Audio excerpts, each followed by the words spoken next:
The rain turned the dirt road into a river of gray mud.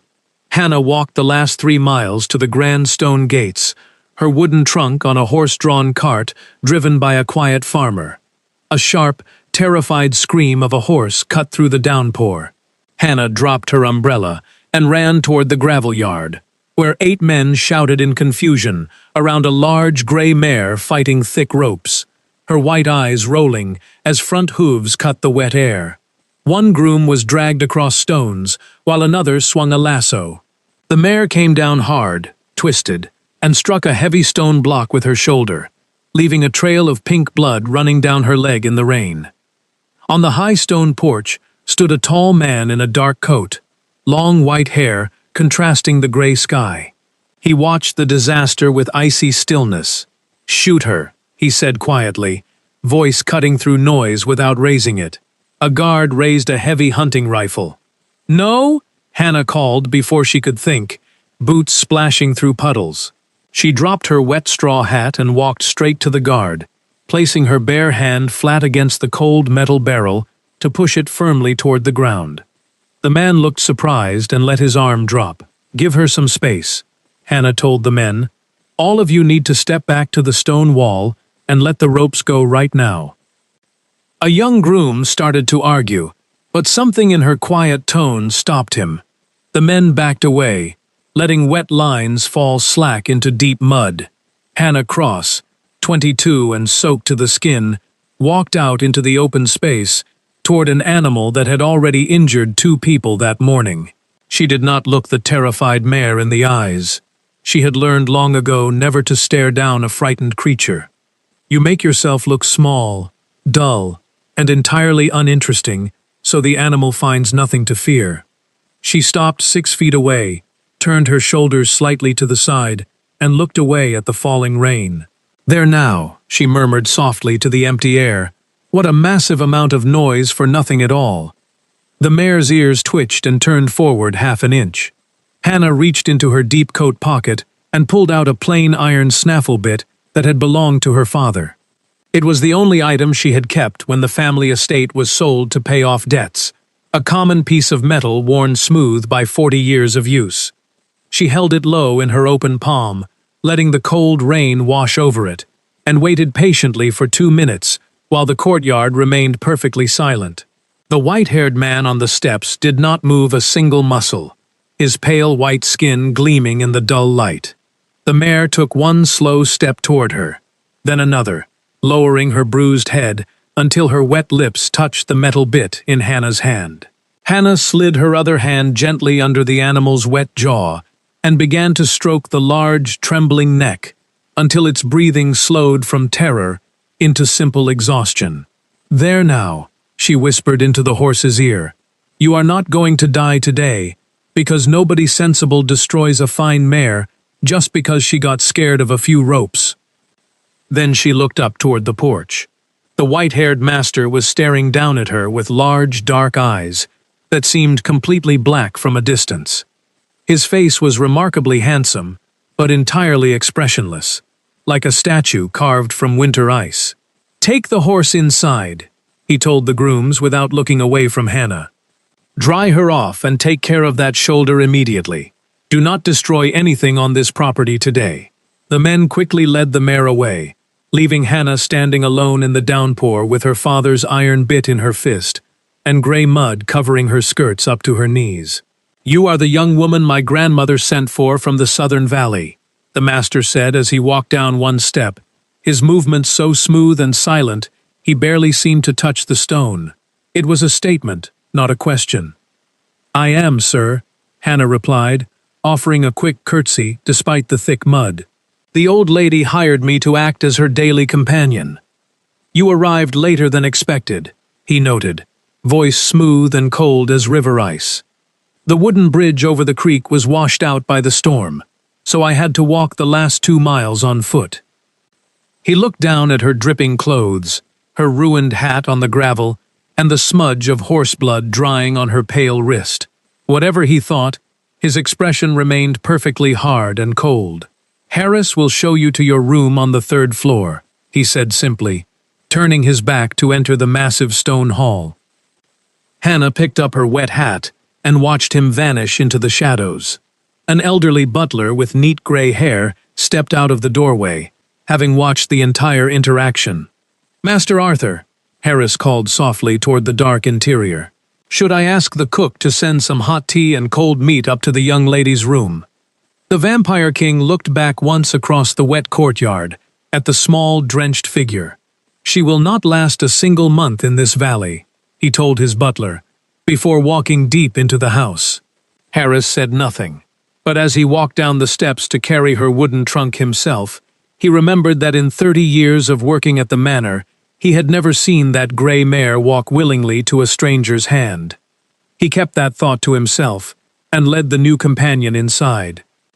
Hannah had traveled to the isolated estate of Silver Ridge, to vanish completely from the world she knew. She had told the old noblewoman only a small portion of the truth, in the neat letters that had secured her the employment. She wrote that she was the daughter of a country gentleman, left without parents or a family fortune, and was required to earn her own living. All of those statements were perfectly true, but she had omitted the rest of the story. She had not mentioned that a significant sum of money actually existed, that it belonged entirely to her, and that it sat in an iron lockbox controlled by a cousin she would travel across the entire country to avoid.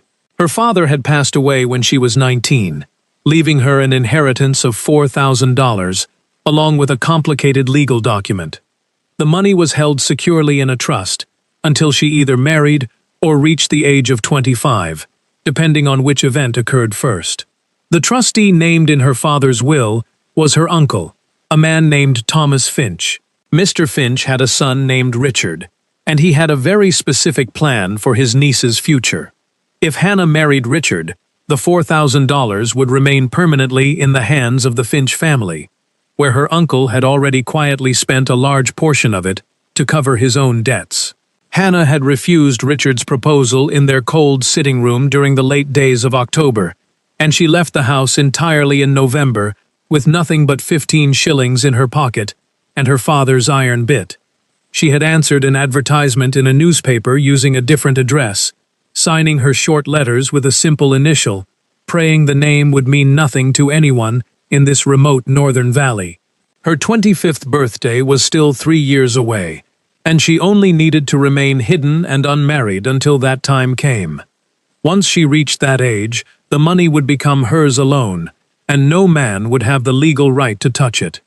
3 years of silence was all she required. The ancient manor was slowly dying from neglect. It was a beautiful structure, built from pale river stone, standing long and low against the side of a green valley. It was the sort of house that looked as though it had grown naturally out of the earth.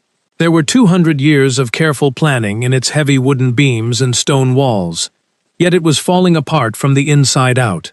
The silver utensils were turning black in their velvet-lined drawers.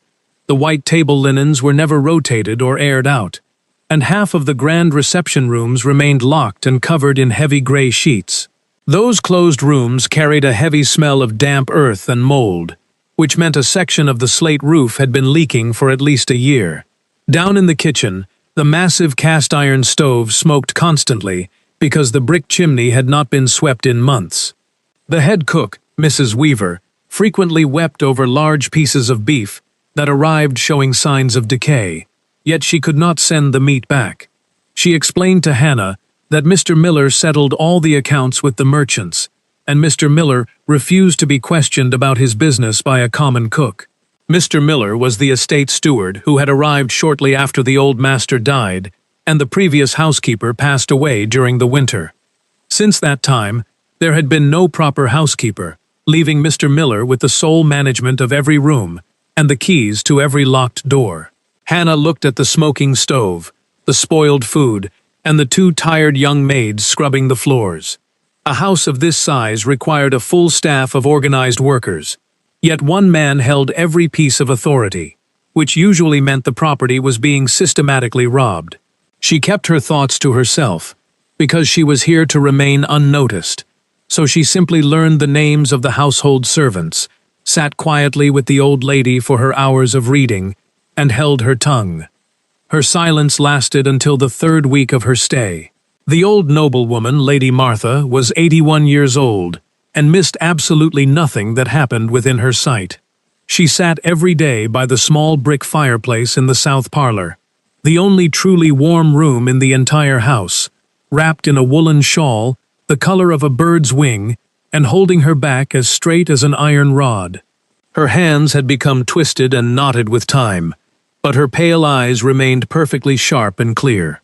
On their very first afternoon together, she looked Hannah up and down for a long moment before stating that the young woman was not at all what she had expected.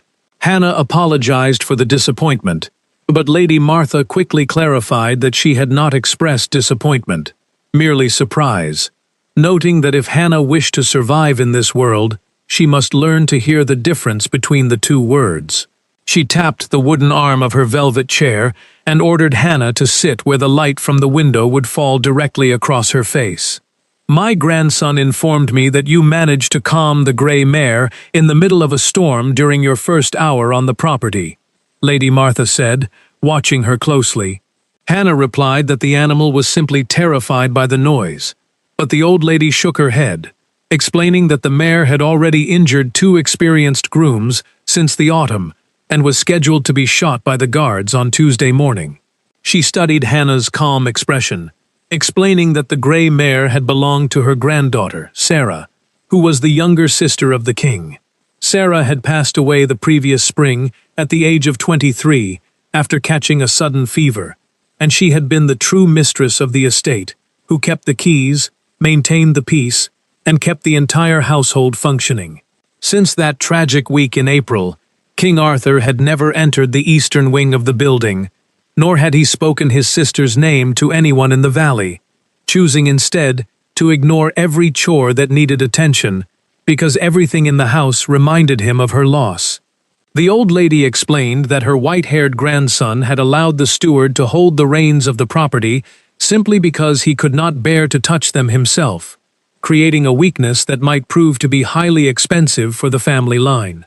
She asked Hannah if she understood the situation, and when Hannah nodded, Lady Martha smiled faintly, stating that this understanding was the reason she had not dismissed her like the others. She then commanded Hannah to describe exactly what she had noticed during her 19 days at the manor, without attempting to be polite, as an old woman had no time left for empty courtesy. Hannah hesitated for a moment, but then delivered a full account of the spoiled kitchen supplies, the smoking chimneys, the leaking roofs, and the control that Mr. Miller held over every financial transaction. Lady Martha listened to the entire story without moving a single muscle, and after a long silence, she looked out the window and remarked that her grandson was not a foolish leader, but a deeply grieving man who had turned his gaze away from the world. She granted Hannah authority over kitchen books, storage, and linens, with 9 days to prove the king wrong about her leaving before the month ended. The house did not believe in Hannah's new authority, and the servants expressed their doubts through quiet whispers in the lower hallways. By the end of her first week, a wager had been established in the servants' hall. A single silver shilling was placed on the bet that the new companion would be packed and gone before the next holiday, worn out by the freezing rooms, the silent master, and the stern steward. The betting ran heavily against her survival, and even the young maid Lily, who had grown to like Hannah's quiet manners, had quietly placed her 6pence on the month mark. Hannah became aware of the wager within 3 days, because a person who has spent her life trying to be invisible learns to hear a great deal of information that louder people completely miss. She felt no anger, thinking it was a very sensible gamble given the circumstances under which she had arrived, with only 15 shillings and her father's old iron bit. She did not intend to win by shouting or demanding respect. Her plan was to become so quiet and completely indispensable that the household would eventually wake up one morning and realize it could no longer function without her presence. She did not scold the maids or order the grooms about, and she never once reminded anyone that the old noblewoman had given her the right to manage the books. She simply took control of the small tasks that everyone else avoided, doing them thoroughly, and letting the results speak for themselves. She began in the still room, scrubbing shelves, throwing out spoiled preserves, clearing mouse-ruined flour. At the back, she found high shelves with Sarah's neat labels on untouched bottles of rosewater and herbal medicines. She cleaned every jar and preserved the labels. She moved to linen closets, having maids wash and repair sheets. Rotted cotton became bandages. She hired a villager for 8 pence to sweep the chimney, stopping the smoke. She sent spoiled beef back with a firm note. Fresh meat arrived. She took the kitchen book into her possession. It was a simple book meant for the cook's daily use, tracking what supplies came through the back door and exactly how much money was paid for them week by week. Lady Martha had granted her that specific amount of authority and nothing more. But a large estate functions like a single living body, and if a person keeps a firm hand on one small vein, she can eventually feel the beating of the entire heart. Hannah wrote down the exact amounts that the butcher, the fish merchant, and the grain dealer claimed they were paid. Within 2 weeks, she noticed that her records did not match the official financial sheets that Mr. Miller posted on the wooden board in the hallway for the servants to see. The local butcher was paid 9 shillings a week for his meat, and he had shown Hannah his own wooden tally stick to prove the agreement was correct. However, when the quarterly kitchen expenses were displayed by the steward, the butcher's line showed a charge of 14 shillings a week, meaning an extra 5 shillings were being taken from the master's funds for a single tradesman. Hannah stood in the freezing stone passage for a long time, studying the numbers on the posted paper without touching it or saying a word to anyone. She had spent years learning how to remain silent when surrounded by trouble.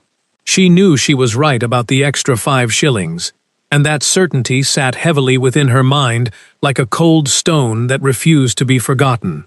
The white-haired king noticed the subtle changes in his house, the way a person notices a shift in the wind. He did not visit the busy kitchens or the cold storage rooms. However, he could not help but perceive that the heavy iron stove no longer filled the morning breakfast room with thick gray smoke, that his coffee arrived at the table perfectly hot, and that the massive mahogany dining table had altered its appearance. The table was 17 feet long, and for the past year, a single plate had been set for him at the very far end. One evening, he came down the grand staircase to find that the extra wooden leaves had been removed, shortening the table to a modest length of 6 feet. His single setting was laid neatly in the center of the smaller surface, and the room instantly felt less like a cold tomb. When he asked the old butler who had given the order, Harris replied that Miss Cross believed the master might dine more comfortably if he did not have to shout across a vast open space to request the salt container. Lord Arthur looked down at the dark wood for a long moment, before telling the servant to leave the table as it was.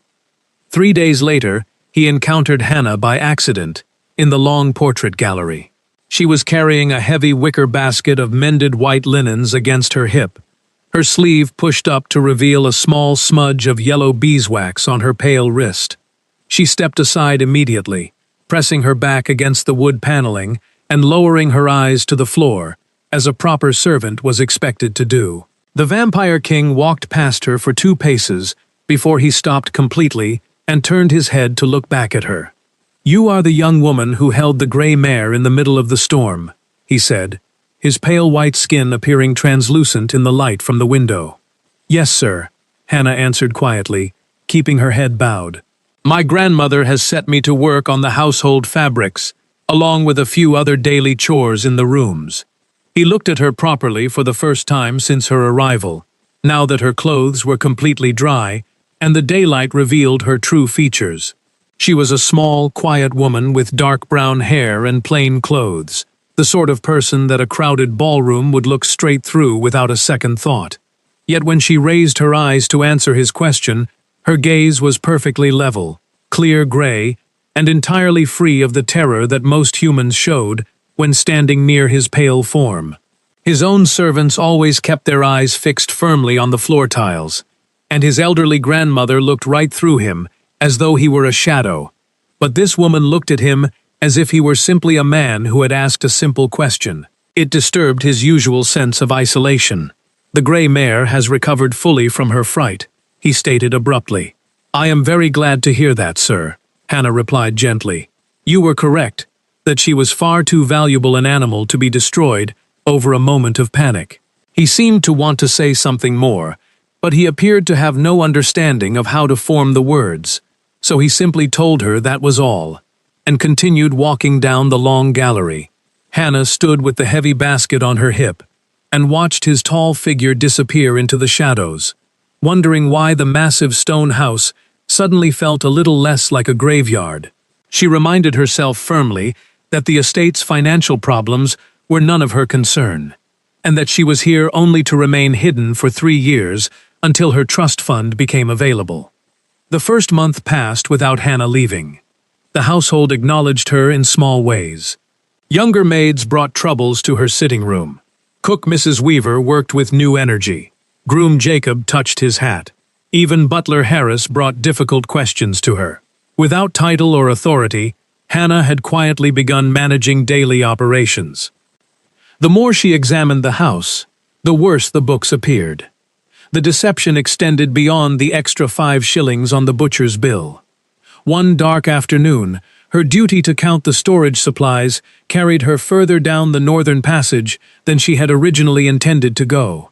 The large wooden cabinet that held the household goods shared a common stone wall with the estate office, which was Mr. Miller's private domain. The steward had traveled into the town that morning to attend the local legal sessions, and the wooden door between the 2 rooms had been left completely unlocked by accident. Hannah told herself that she was only looking for extra sheets, but she stepped across the threshold and looked at the heavy leather ledgers standing neatly on the dark wooden shelf. There were 2 books for the current year, both bound in the exact same brown leather and placed side by side against the wall. One book showed significant wear at the corners from constant handling, while the other remained perfectly clean and free of dust. She knew she should not touch the private documents, but she reached out and opened the clean volume first, realizing it was the official copy intended for display if anyone ever requested to see the accounts. The rents received from the farms were recorded in neat columns, presenting the estate as somewhat poor but perfectly honest, with every tenant paid in full and all repairs properly noted. A line in the book stated that the slate roof over the eastern wing had been repaired during the previous autumn for the cost of $40. Yet Hannah had stood under that exact roof 3 days prior and watched the rain pour through the cracks in 4 separate places. The worn ledger showed truth: higher rents from farmers and widows, charges for repairs never done, merchants paid less than recorded. The difference disappeared into an unnamed account: systematic theft for 3 years. Hannah stood in the fading light of the room and realized she was looking at a systematic case of theft, carried out patiently by a man who had waited for a house with no mistress and a master who could not bear to look at his own books. She heard a sudden sound at the outer door and quickly placed the worn ledger back into its exact position on the shelf, before stepping back into the storage room.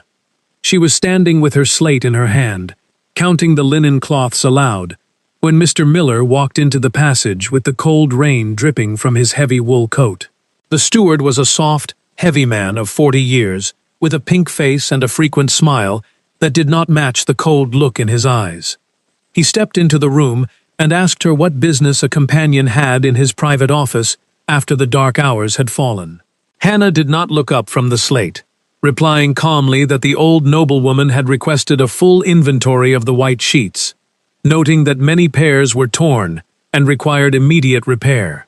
Miller came closer and told her a young woman with no family would do well to remain quiet and stick to needlework. Companions came and went. He would be grieved to see her leave early. Hannah looked directly at him with level, unafraid expression. She realized he was terrified of her. "I keep excellent records, Mr. Miller," she told him plainly as she gathered her things. "It is the one task I perform that no one has ever asked me to stop doing." She walked past him into the hallway, her hands remaining perfectly steady until she reached the safety of the stairs. Hannah did not take her discoveries to Arthur immediately. She spent 3 days weighing options. Approaching him meant explaining her identity: uncle, trust, forced marriage.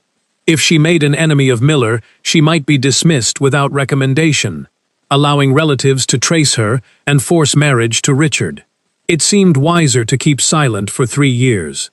However, on the 4th morning, her duties required her to carry a basket of fresh jelly to an old tenant named Widow Green, who lived in a small cottage at the far edge of the estate. The elderly woman was 70 years old and suffered from painful joints, yet her small home had a leaking roof that let the cold wind through the walls. Her weekly rent had been raised during the spring, even though no improvements had been made to the property for several seasons. Mr. Miller informed us that the master required the extra money to maintain the lands after his sister's passing. The old woman explained, as she folded her thin hands by the fire. She added that the master was a good leader who had suffered a terrible loss, so she did not complain about the cost, though she wondered why the roof had not been fixed when the records showed it was mended 2 years ago. Hannah stood shamed in the damp cottage. The deception relied on everyone's silence. Grieving master, loyal tenants, frightened companion. Their silence was allowing the house to be ruined. Hannah walked back to the manor through the green fields and made up her mind to act, because she could not present a mere rumor to the master without proof. She required the true ledgers, the physical receipts, and a witness whose word could not be dismissed by the steward's clever explanations. She collected original records from merchants under kitchen expenses pretext. She had 3 older farmers mark statements on exact rents paid. She worked late by candlelight, notes hidden in false bottom of her sewing box. Twice nearly caught by Miller, she gave calm excuses about checking linens. While building her case, her relationship with Arthur altered through evening meetings in the library. Sent to find a volume for Lady Martha, she found him alone by the dying fire. He told her to stay. Her quiet movements did not bother him. After that, she visited most nights. He was always in the shadows. Beneath his frozen pale features lay a man of sharp intelligence and deep sensitivity, consumed by sorrow. He spoke of Sarah once, looking into embers. She read funny newspaper stories until he smiled. He was traveling when sickness took her. Business kept him an extra week. She died before his carriage reached the valley. He could not remember what kept him from her side. Hannah offered no empty sympathy. Remembering pity was useless to a grieving man. Your grandmother explained that she managed the entire estate herself, Hannah said gently, looking at his pale profile. That was a significant burden for a young woman to carry alone, and she must have loved this valley very much, to perform the work so thoroughly. The white-haired king looked across the dark room at her, noting that Hannah was carrying that same burden now through her work with the servants and the tenants. He admitted that his grandmother's official authority could only accomplish so much, and that the rest of the improvements were the result of Hannah's quiet efforts. When he asked her why she worked so hard for a house that did not belong to her, she replied that she could not bear to see a fine property fall into ruin while good people stood by without acting. The next afternoon, Lady Martha summoned Hannah to the south parlor and presented her with a small carved wooden box lined with blue velvet. Inside the container lay a large iron ring holding a dozen heavy keys that had belonged to the late sister, representing the complete management of every room, cellar, and storage chest on the property. These keys have remained in this house for 2 centuries, the old lady said, as she closed the box with a sharp click. The steward took them for safekeeping when Sarah died, but I have retrieved them through my own methods because the person who holds the keys holds the house. They belong at your waist now, Hannah, where the entire household can see them and know who turns the locks. And when the day comes that someone tries to take them from you, you must hold on firmly. Hannah wore the heavy iron keys at the waist of her plain gray dress, and their quiet metallic sound accompanied her down every stone passage of the grand manor. The young maids and the tradesmen at the kitchen door heard her approach from a distance, and the rhythmic sound became a familiar part of the daily routine, signaling that the house was remembering how to function properly. She wore the keys the following evening when she sat with the white-haired master in the long library, and he studied the bright iron rings against her dark fabric for a long moment. His pale face showed a flicker of emotion that she could not quite identify, perhaps a memory of his sister, or a new feeling he did not yet understand. "My grandmother granted you those keys," he noted quietly, his dark eyes resting on her hands. "She did, sir," Hannah replied levelly. "I informed her that the people in the valley might talk about a companion holding such authority, but she refused to care about their opinions."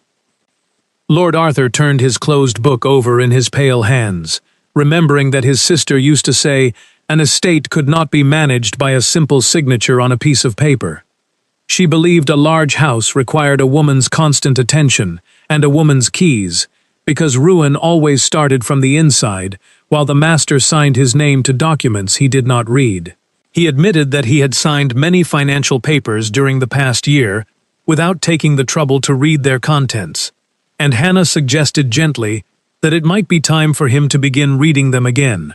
He looked at her across the fire, and for a short moment she thought he would question her directly about the estate's funds, but the moment passed, and they remained in their quiet companionship by the warm hearth. The arrival of a relative in the month of June altered the quiet routine of the household completely.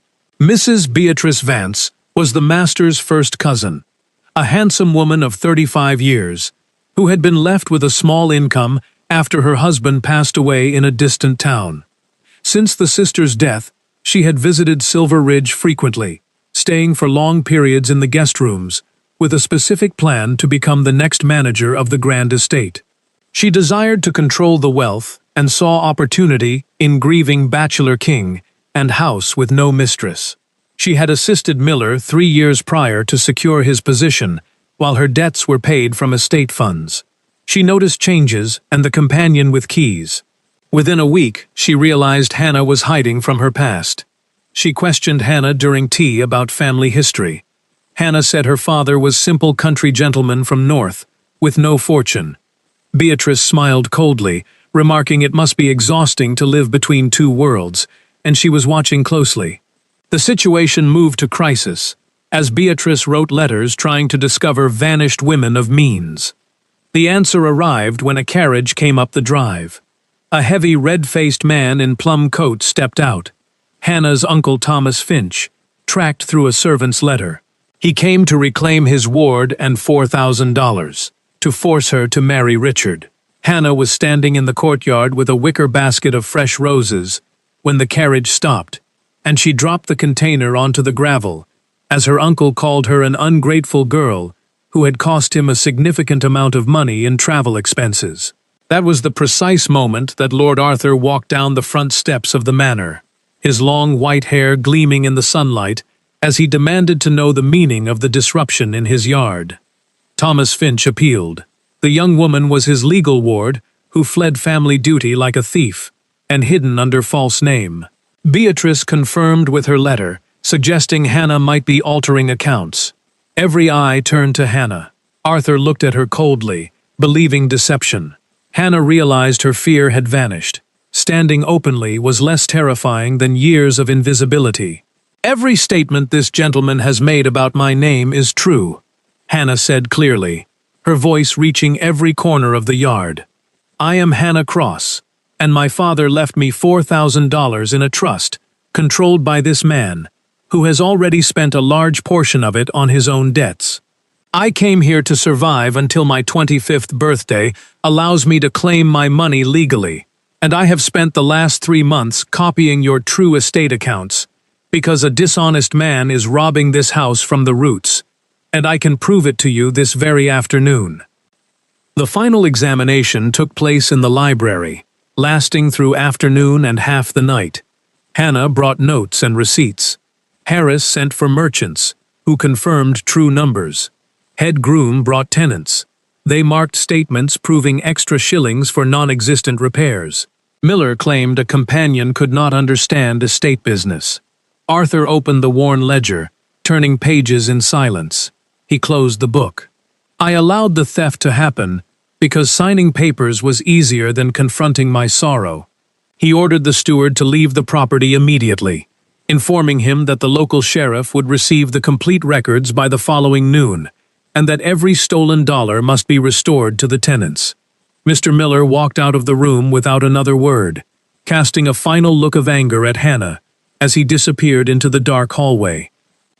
When quiet, Arthur asked why she remained silent 3 months. Hannah explained, a grieving leader would not believe suspicions without proof, and she needed to remain hidden to protect her freedom. She had chosen safety as long as she dared, but ultimately risked everything for the tenants. Arthur expressed gratitude. His sister would have admired her courage. Beatrice sat silently, plans ruined. Hannah offered her a cottage at the edge, so she could live quietly. Beatrice accepted silently. Lady Martha revived the summer ball. Hannah organized it, clearing closed rooms, filling gallery with roses, preparing 50 smokeless candles. She wore a simple gray gown. Near midnight, Arthur requested her hand for a dance. While moving to music, he told her grandmother recommended offering mistress position.